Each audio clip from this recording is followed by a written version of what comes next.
Hey guys, welcome back to Super Switch U.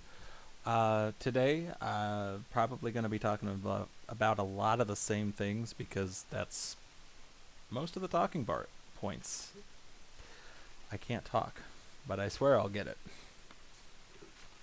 Um, Before that, I think I'd kind of like to go through a journey of sorts as I progressively figure out how to pay for this Switch 2 that I got my pre-order of. Because as I said in my plans before, I put down my $50 for Switch 2, put down $5 for Mario Kart World, and I put $5 down for Donkey Kong Bonanza. I have extra time for Donkey Kong Bonanza, but I need the two things paid off first, and it's a physical copy of Mario Kart because I'm a fool, but I'll have that physical copy. So I paid the extra $30 because I like ownership of my games. So with that said, $50 on the system, and I'd like to progressively let you guys know where I'm at in that journey. I've got, I think this is the new one. Nope, this is the first one. I don't know where that other receipt went. Unimportant. Uh, I sold 3 of the games that I've been trying to sell out of my list, not to GameStop, but through Facebook Marketplace and my friend Larry. So I've now bumped that $50 up to 120 out of 500 for the system. It's like 494 and some change. We'll call it 495. But that's where I'm at. I got like 350 bucks. So, something like that. 370 I think is more realistic. Um, that's where we're at. So in the next video, if there's progress made, I'll update you guys again until we get the system paid off, and then the Mario Kart. Uh, Donkey Kong, I don't know that I care as much because it got all that time. As where this is more of a race to 5 weeks from now. Not from now. 5 weeks from Thursday, when Switch 2 actually launches. And I will try to do a video that day, the 5th, at some point. Show it off, talk about it, maybe show some gameplay if I can figure that out, because I don't have all the equipment to do that, but we'll figure it out. Always do. So, without further ado, let's talk about some other stuff. Not a whole lot in news wise. That doesn't sound like the same thing over and over and over and over and over again. However, one thing that caught my eye is the fact that there is rumors, speculations.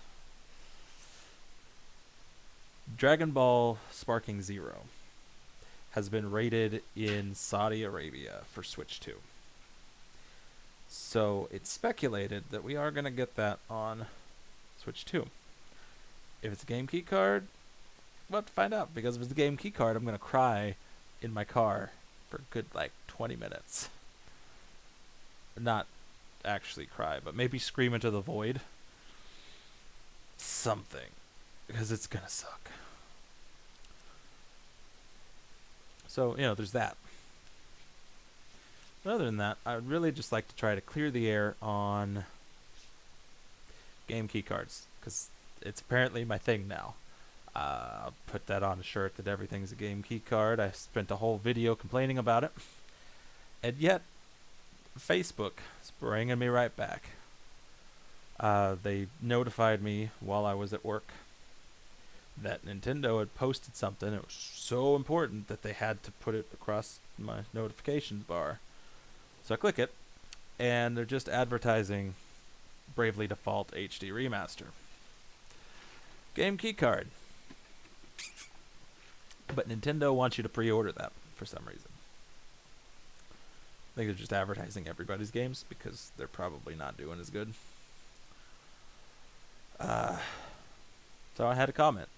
I go in there and I'm like, nah, I I've taken a pretty good stance against game keycards, and until these third-party companies get their together, then I'm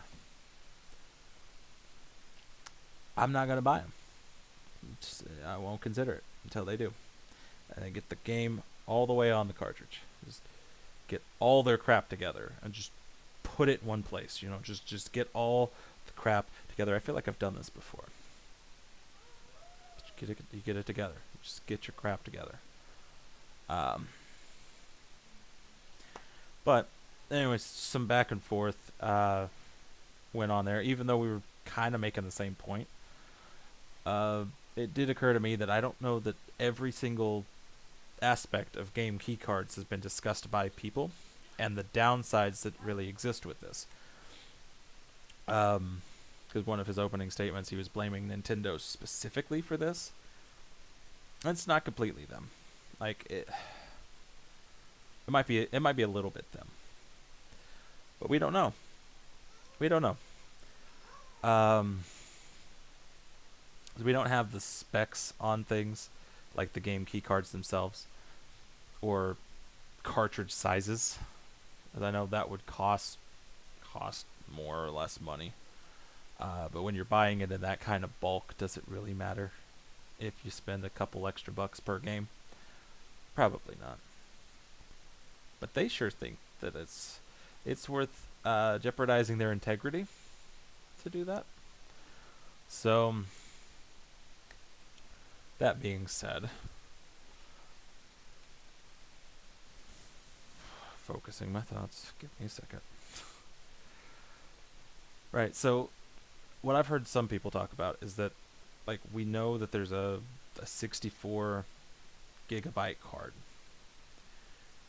A lot of people are speculating that that's the only size card, which obviously that can't be true because the game key cards have something. They are a size card. And one of the things I had heard tossed around is that it's like an 8 gigabyte card or something. And if that's true, and it's an 8 gigabyte card, Sega has zero excuse for Puyo Puyo Tetris, because that's a 4 gigabyte game. Would have fit just fine on there. You know what you would have got if you just crammed it in there instead of giving us a license? Sales. You would have got sales on the physical cartridge. Just stuck it in there. Right? But if it's 8 or 64, I could almost understand.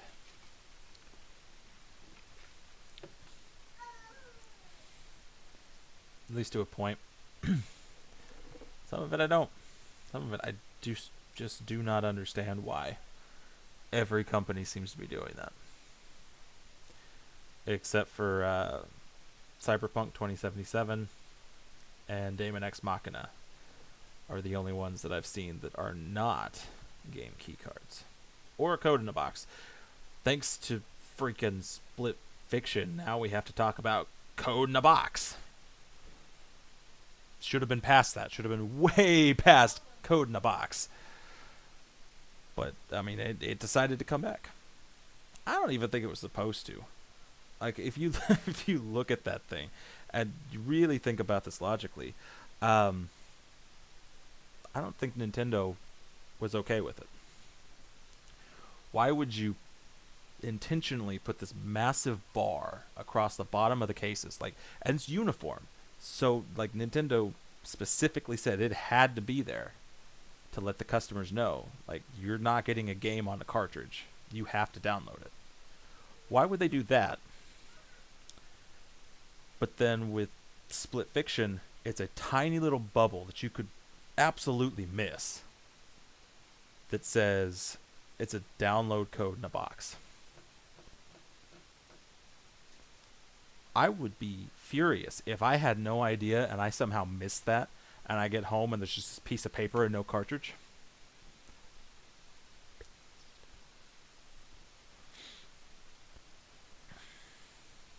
There's no point if you're going to do the bar when you're actually getting a cartridge and it just requires a download versus getting a piece of paper with a code on it. code that somebody could just, slit the little plastic bit and open it up and pull the code, type it in or whatever, redeem it, stick it back in there, seal it. Like, you might not ever notice. Or, worst case scenario, somebody just starts guessing random codes, finds it, and puts it in. And then it's sitting there on the store shelf. Nobody knows it's redeemed. You get it home, you have no game. Somebody redeemed it. And what's the chance of that? Slim. Very, very slim. But not zero. That is not a 0% chance, because it could happen. It's not zero. I feel like I got off topic. Because you're supposed to be complaining about game key cards. Still complaining about code in a box. But the thing that nobody's talking about, right? Say you take the cartridge for any of these code in a box games. You put that in there because it's got your license on it. And it sets it up where you can download the game. But like everything that's ever done this before, because this is not the first time that this has happened, very much the opposite. Xbox One, PS4, Switch 1. You want like reference to that? Go back to my Let's Talk About Bethesda Wolfenstein 2 video from years ago. You can find out exactly what some of these companies have done before, but that was not quite the license necessarily, but it wasn't the whole game. No, they cut it worst possible place. But there were games like that on Switch 1, on Xbox One. I feel like Tony Hawk wasn't 1 and 2. It was Tony Hawk Pro Skater 5. Yeah, I remember us talking about that years ago. Like, I didn't come on here and talk about it, but people were talking about it. It was a license on a disc. Not as catchy as digital keycard, but it's a license on a disc. You didn't have the game there. You had to download the whole thing. But to play it, because I bought it not knowing that, you had to put the disc in every single time you wanted to play it, because you had to have the license to say that you could play this thing. Same concept. Same thing with digital game key card. You're going to buy it. You're going to have to download all of that onto your little micro SD express card, which is not cheap by any means. Going to take up all that space downloading these games. You're not even going to have the benefit of digital games, where you can just go through your library on the system, select the game you want, start it up. You're not going to have that. You're going to have where you have to take that cartridge out of the case, out of your portable case, wherever it is that you store them, even if it's under your pillow. Got to take it out of there, pop it in the system, take out whatever game you had in before that, and then you can play it. But the full thing is still sitting, wasting that space on your memory card, on the system's memory. Wherever it sits, it's going to be there, taking up space. So why buy it? What is the actual point to go buy these things? At that point, it's better to buy digital. Never thought I'd say that, but it's true. Like, it sickens me that it's true. It would be better to buy the digital version. Because you have all the risk of digital, right? Because you don't have it on that cartridge. You have it on the memory. You had to download it from somewhere. And those companies can just come along one day, they lose a license, they just decide they don't want to keep it up anymore, whatever. They can pull that game, and they can pull your access to that game, because all you have is that license, right? But when I have my physical games, I pull out the Kirby wallet here that just flung the game on camera. Oh, that was awful. But not that one. I'd rather use this one as an example. But when it's actually here on the cartridge, when it's fully here, like with Yooka-Laylee, hold on, right there. It's there.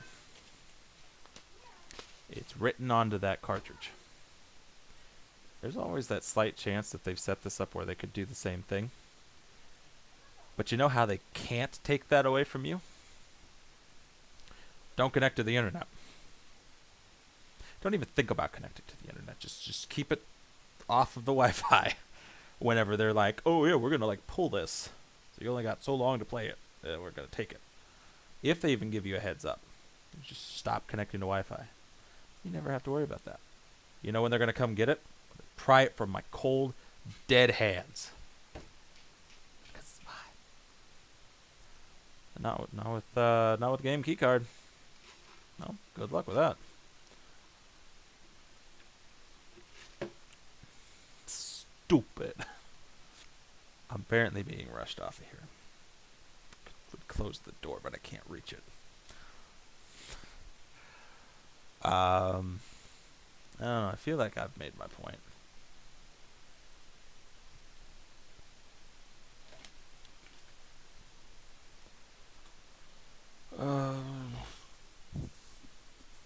Something else I wanted to talk about. I know there was.